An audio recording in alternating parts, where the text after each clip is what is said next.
Число погибших в результате исхода лавин в Хароге увеличилось до 13 человек. Мы готовы к любой угрозе. Ответ главы МВД Таджикистана на угрозу нападения боевиков из Афганистана. В Таджикистане увеличились преступления, связанные с торговлей людьми для проституции. 16 стран НАТО создают единую сеть спутниковой разведки. Число погибших в результате исхода лавины 15 февраля на жилые дома Махали имени Носыра Хисрова города Харок увеличилось до 13 человек. Еще 12 человек получили различные травмы, сообщил руководитель пресс-центра Комитета по ЧС Таджикистана Умида Юсуфи.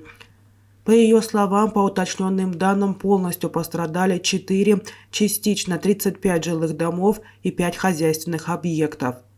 Областной комиссией по чрезвычайной ситуации определяется ущерб. В настоящее время на месте продолжается работа по расчистке домов от снежного завала. В этот же день вечером двое жителей села Хаспо Ванжского района, которые шли на похоронный обряд погибшего ранее под лавиной 30-летнего жителя Садват Джамуата Тихаров, тоже попали под лавину. Одного удалось вытащить, поиски другого продолжаются, сообщила Юсуфи.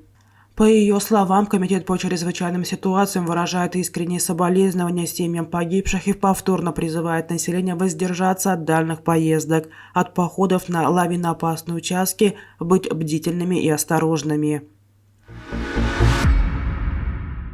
«Мы готовы к любой угрозе», заявил министр внутренних дел Таджикистана Рамазан Рахимзода, отвечая на пресс-конференции 15 февраля на вопрос о высказывании начальника объединенного штаба ОДКБ Анатолия Сидорова о присутствии почти 4000 боевиков ИГИЛ на таджикско-афганской границе. Министр сообщил, что у них совместно с соответственными силовыми структурами есть план действия по обеспечению безопасности на границе в случае угрозы. Одной из важных задач наших подведомственных структур совместно с ГКНБ, пограничными войсками и другими ответственными органами является обеспечение безопасности на границе. Мы всегда готовы, у нас есть совместный план действий в таких ситуациях, сказал Рахимзода. Он отметил, что в случае необходимости силы ОДКБ также будут задействованы для поддержки. Анатолий Сидоров 14 февраля на пресс-конференции сказал, что в настоящее время численность афганского филиала Исламского государства в вилаяте Хорасан значительно возросла и составляет около 6500 боевиков, из которых до 4000 сосредоточены в провинциях Бадахшан, Кундуз и Тахар Афганистана на границе с Таджикистаном. По его словам, в Центральноазиатском регионе главная угроза стабильности исходит от закрепившихся на территории Афганистана многочисленных экстремистских группировок, и наибольшую опасность представляет Исламское государство и Аль-Каида. За прошлый год в Таджикистане было зарегистрировано 86 преступлений, связанных с торговлей людьми. В частности, в 2022 году в стране увеличилось число случаев торговли людьми для занятия проституцией. По сравнению с 2021 годом их стало больше на 14 случаев. Об этом свидетельствуют данные, которые на пресс-конференции 15 февраля привел начальник управления по борьбе с организованной преступностью МВД Республики Шоди Хафиззода. По его словам, всего таких преступлений в прошлом году было 24. По этим фактам были арестованы 14 человек.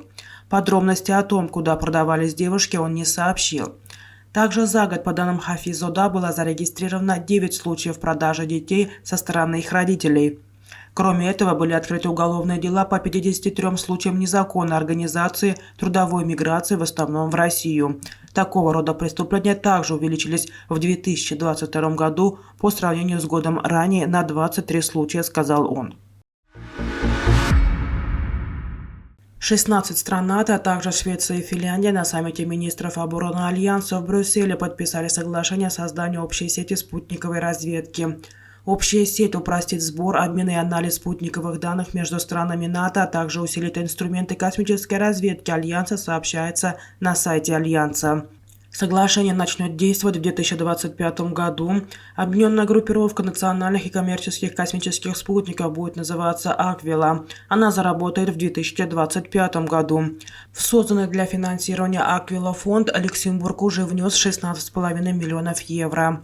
Этот проект также является прекрасным примером военно-гражданского сотрудничества, которое дополняет наш инструментарий разведки, пояснил заместитель генерального секретаря НАТО Мирча Джоаэна. Его слова приводит пресс-служба Альянса. Соглашение подписали Бельгия, Болгария, Канада, Финляндия, Франция, Греция, Венгрия, Италия, Люксембург, Нидерланды, Норвегия, Польша, Румыния, Испания, Швеция, Турция, Великобритания и США.